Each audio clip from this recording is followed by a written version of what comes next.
Memperingati Hari Bakti Adiaksa ke-61, Kejaksaan Negeri Batu Raja memusnahkan barang bukti. Dengan kasus tertinggi kasus narkoba sebanyak 78 perkara. Dengan jumlah barang bukti narkoba jenis ganja 2,6 kg, sabu 114,2 gram, dan ekstasi 7 butir. Kasus lainnya antara lain pemusnahan barang bukti uang palsu pecahan 100.000 dan 50.000.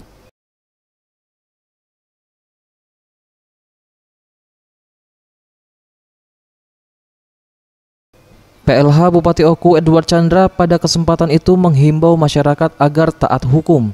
Ke depan kriminalitas dan narkoba jangan sampai ada di Oku. Pihaknya mengajak tokoh agama, tokoh masyarakat, dan stakeholder di Oku agar menjaga situasi keamanan dan ketertiban masyarakat. Hari ini pemusnahan barang bukti yang dilaksanakan oleh Pak Kajari dan jajaran.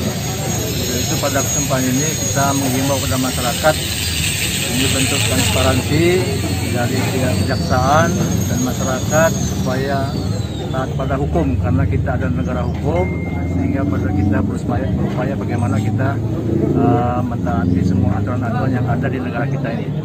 Kriminalitas kita kurangi, narkoba jangan sampai ada.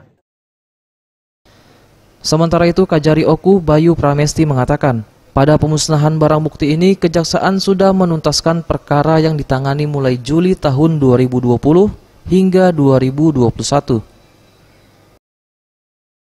Intinya Kejaksaan hari ini telah menuntaskan penanganan perkara yang terjadi mulai dari bulan Juli 2020 sampai dengan hari ini, Juli 2021 ya. Kita musnahkan, sudah kita eksekusi penahanan badan dan juga barang buktinya. Kita musnahkan secara transparan. Bagus Mihargo, Sriwijaya TV.